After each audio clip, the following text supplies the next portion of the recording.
All right, get a loser, we're going healing. I need you to be honest with yourself for a second. Is it the fact that you feel lonely, or is it the fact that you feel disconnected from yourself? You're not lonely, you're just a stranger to yourself. You think you're lonely, you think you miss people. You're not actually hungry for connection, but rather you're hungry for attachment, for something to fill that void, but without actually like healing it. A lot of people just say, like, I just want my person, like, I just want to be in a relationship, I just want to be married, I just want my group of friends. And I hear this quite a lot, and this is why I felt so drawn to making this video. What if I told you that this has nothing to do with them, has nothing to do with the people that you say that you miss? What if the person that you're really missing is only yourself, and you're not chasing for connection or chasing for love or chasing for friendship, but you're actually just escaping yourself? Sometimes in life you can be surrounded by so many people but yet still feel so empty on the inside. And this is something that I have personally felt. For instance, you can be in a relationship but still feel abandoned because you actually never learned to be enough for yourself. It's because you never learned to sit with yourself. And I feel like there's also this stigma around loneliness. Being alone and being lonely are two very different things. And this is why it's so common in this generation that we are basically supposed to always be with somebody, supposed to always have people around, supposed to always be in constant company with other people. If it's like family, friends, a partner. I feel like because we haven't been taught that we can feel content being alone, feeling contentment with who we are, and actually enjoying our solitude, this is why you kind of feel shamed if you are alone. For instance, if you just want to spend the day by yourself or go somewhere alone without having to always have company. And because this was the voice that we have been accustomed to since a young age, it became our own voice. So now we shame ourselves for thinking of being alone. And it's also the people constantly around us being like, oh, like you're single? Oh, like don't worry, you're gonna find someone. For example, if you go through school and you're not like the popular kid, and maybe sometimes you're like the loner kid, it doesn't always mean that something is wrong with you. We think, or we have been accustomed to this belief or this stigma that loneliness equals the absence of people. Loneliness is actually the absence of self-intimacy. So we tend to attach to people. We overgive. We become people pleasers, right? We abandon ourselves just to put somebody's needs above us so that they can never abandon us and they can never leave us. It's like begging somebody to love you just so that you don't love yourself, just so that you don't have to meet your own wounds and work on them and heal them and become whole on your own. You became the chill friend. You became the easy-going friend. You became the one that people always come to. You avoided confrontation. This is not actually connection. That's just self-abandonment in disguise. The more that you do that, the lonelier that you will feel. So then you realize that it's not about how many people you're surrounded with. And coming from a retired people pleaser, I used to always be like the go-to for people. Whenever anybody had any problem in their life, they would always come to me. I wanted to be somehow everyone's safe space, but not my own safe space. I wanted to be there for everybody, but just not for me. Let's define the difference between connection and attachment. Connection is mutual and it feels safe. It's not one-sided. It's open and it's without judgment. On the other hand, attachment is obsessive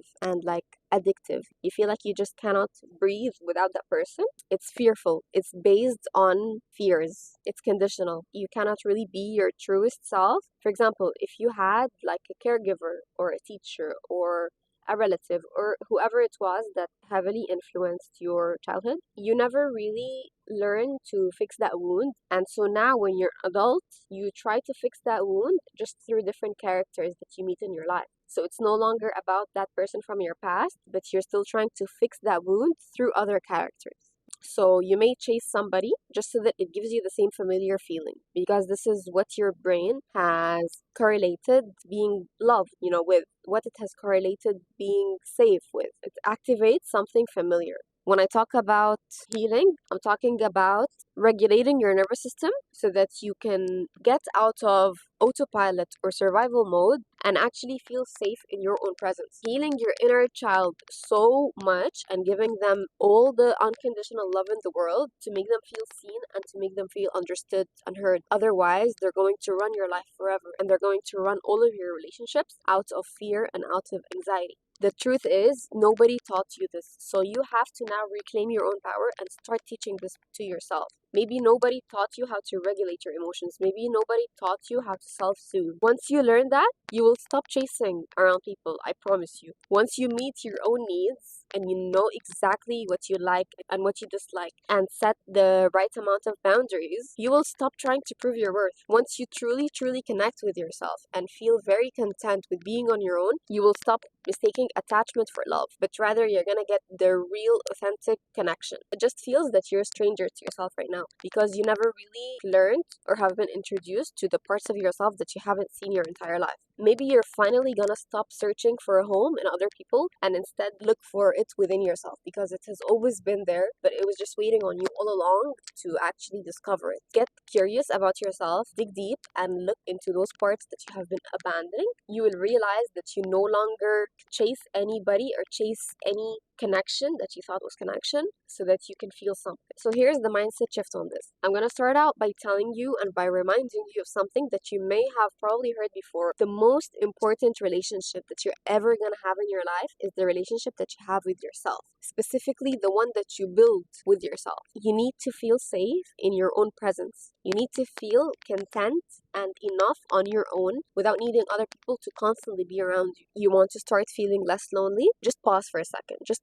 mute the world for a little bit. If you cannot find the silence and if you feel that your life is too chaotic, you have to create the silence for yourself. Literally schedule or like block 30 minutes of your day just to sit in silence without like your phone, without people around you, without nothing, okay? Just sit with your thoughts. And then once you're sat in silence, ask yourself, what is it that you crave on others? Is it feeling love? Is it feeling seen? Is it feeling heard? Is it feeling understood? Whatever you feel like you're craving in others, just give that to yourself. If you feel like you've never been understood your entire life, make sure to understand yourself first. Validate the way that you feel. If you never felt seen, make sure that you feel seen. Like, make yourself feel seen. You're not looking for other people's validation here. You're not looking for other people's appreciation or acceptance, but it's enough to feel that on your own. You feel seen to yourself, and that's all that matters. You have to be able to validate your own feelings so that if people don't give you it, you got yourself. If people do give you it, then it's a bonus. But this is what you have to build by yourself as your foundation, as like baseline. If you feel like you're not heard, if you feel like you're misunderstood by people, sit down and journal or like write on your notes app. Why do you feel that way? Literally become your own therapist. Try to learn more about your emotions and the way that you feel. So rather than suppressing those emotions, validate yourself for them, for feeling that way. And then after that, kind of rewind and let's say look at your patterns. When do you feel that you're overgiving? When do you feel that you are chasing? When do you overgive? When do you overtext? When do you feel that you're trying to fix somebody? Exactly, these are your wounds, but they're just trying to escape. And then after that, just simply start to reconnect with yourself. I've been going on a lot more solo dates. It has been the most amazing thing that I've done to myself. Focusing on healing my inner child, feeling safe again in just simply existing without having to constantly hustle, without having to constantly achieve. If it's something as simple as like going on a walk without your phone, going to the beach alone, going to the park alone, without having to have company around you. But also keep in mind that the goal here is to not keep that as your identity. The goal here is to just connect with yourself as much as possible. Be so in tune with your body that whenever you feel anxious, validate yourself like, okay, it's valid that I feel anxious right now. Feel angry, validate yourself. It's valid that I feel angry right now. And then kind of like unwind, process those emotions, and then get to the root of them as to why you feel that way. Because again, emotions are just invitations to look at the parts of ourselves that we've always abandoned. And the goal with all of that is to just heal your inner child. No matter if you have one person by your side or 100 people by your side, you still feel content on your own. This is how you start building that home inside of yourself. For example, if you feel that you have reacted from a place of fear, always check in with yourself and ask yourself, is this really the real me? Like, is this what my authentic self would do? Or maybe this is my fear speaking, or maybe this is my wound. You always had that home inside of you, but because we have just learned so much time trying to feel loved and to trying to feel accepted by the people around us, we forgot how to give that love to ourselves first, which is most crucial above all. Maybe that grief that you were feeling or that loneliness you were feeling, it wasn't about losing people. It was just about losing that connection to yourself. It's about realizing that you never really truly met the real you.